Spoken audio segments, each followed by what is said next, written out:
بسم اللہ الرحمن الرحیم۔ کہا جاتا ہے کہ کسی علاقے میں قحط سالی پیدا ہو گئی۔ اس قحط سالی کی لپیٹ میں نہ صرف انسان بلکہ چرند و پرند سب اس کا شکار ہو گئے۔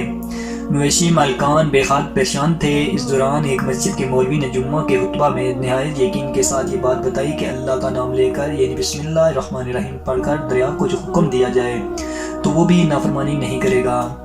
خطبہ سننے والوں میں سے ایک چراوا بھی موجود تھا۔ مولوی کی یہ بات اس کے دل میں اتر گئی اور اس کی بات پر اس کا یقین کامل ہو گیا۔ اس نے واپس آ کر اپنی بکریاں کھولیں اور سیدھا دریا پر چلا گیا اور اونچی آواز سے بسم اللہ الرحمن الرحیم پڑھا اور دریا کو کہا وہ اپنی بکریاں چرانے کے لیے دوسرے پار جانا چاہتا ہے اور اسے کہا کہ مجھے اپنے اوپر سے گزرنے دے۔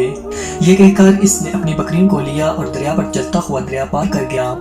دریا کے دوسری طرف کا علاقہ گھاس سے بھرا پڑا ہوا تھا۔ درختوں کے پتے بھی سلامت تھے کیونکہ کسی کو یہاں تک آنے کی رسائی نہیں تھی۔ اس نے خوب اچھی طرح اپنی بکریوں کو سیر کروائی اور واپس لوٹ آیا۔ پھر یہ اس کا معمول بن گیا کہ وہ بکریاں پار چھوڑ کر واپس آ جاتا اور شام کو جا کر بکریاں واپس لے آتا۔ اس کی بکریوں کا وزن دگنا چگنا ہو گیا۔ لوگ چونک گئے اور اس سے پوچھا کہ وہ اپنی بکریوں کو کیا کھلاتا ہے۔ وہ سیدھا سادہ اور صاف دل نوجوان تھا۔ اس نے صاف صاف بات بتا دی کہ جناب میں تو بسم اللہ الرحمن الرحیم دریا پر چل کر اپنی بکریاں دوسری طرف چرانے لے جاتا ہوں۔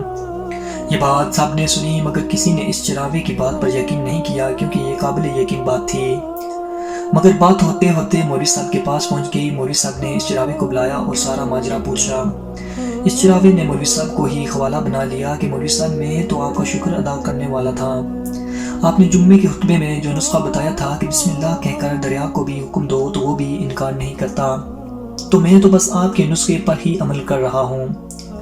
مولوی صاحب حیرت سے اس کے چہرے کو دیکھتے رہے۔ مولوی صاحب نے کہا بھائی صاحب ایسی باتیں تو ہم ہر جمعہ میں کرتے ہیں، فقط ان کا مقصد لوگوں کا ایمان بنانا ہوتا ہے۔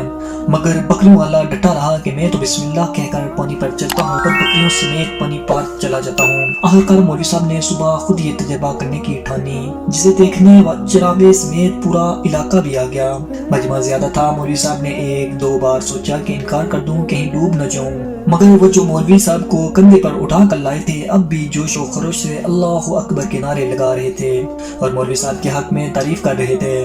آخرکار مولوی صاحب نے اپنے ڈر کو دور کرنے کے لیے ایک رسہ منگوایا۔ پہلے اسے ایک درخت کے ساتھ باندھا، پھر اپنی کمر کے ساتھ باندھا، پھر ڈرتے ڈھیلا ڈالا، بسم اللہ پڑھا اور دریا پر چلنا شروع ہو گئے۔ مگر پہلا پاؤں ہی رکھا تھا کہ پانی میں گر گئے۔ مولوی صاحب ڈبکیاں کھانے لگے اور پانی کے بہاؤ میں بہنا شروع ہو گئے۔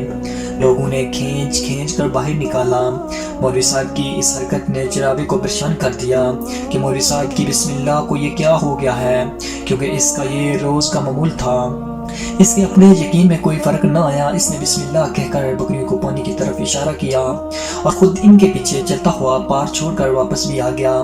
لوگ اسے ولی اللہ سمجھ رہے تھے اور اس کے حق میں نعرے لگا رہے تھے، مگر وہ سب سے بے نیاز سیدھا سادہ انسان تھا۔ وہ مولوی صاحب کے پاس پہنچا اور کہا مولوی صاحب میں آپ کی بسم اللہ کی تعریف سے کافی پریشان تھا، مگر پانی پر چلتے ہوئے مجھے آپ کی بسم اللہ کی بیماری کا پتہ چل گیا۔ اس چراوے نے درخت سے بندھی رسی کی طرف اشارہ کیا اور کہا مولوی صاحب یہ ہے آپ کی بسم اللہ کی بیماری۔ آپ کی بسم اللہ کی برکت کو یہ رسہ کھا گیا۔ آپ کو اللہ اور بسم اللہ الرحمن الرحیم سے زیادہ اس رسے پر بھروسہ تھا، لہٰذا اللہ نے بھی آپ کو رسی کے حوالے کر دیا۔ پھر کہنے لگا مولوی صاحب آپ بھی کمال کرتے ہو، میں نے آپ کے منہ سے سنا اور یقین کر لیا اور میرے اللہ نے میرے یقین کی لاج رکھ لی، مگر آپ نے اللہ کا کلام سنا مگر یقین نہیں کیا، لہٰذا آپ کو اللہ نے رسوا کر دیا۔ محترم عزیز دوستو، یہی کچھ ہمارا حال ہے۔ ہماری نمازوں اور دعاؤں کا حال بھی یقین سے خالی ہے۔ امید کرتا ہوں آج کی یہ ویڈیو آپ کو پسند آئی ہوگی۔ سبحان اللہ۔ ویڈیو دوسروں تک لازمی شیئر کیا کریں۔ جزاک اللہ۔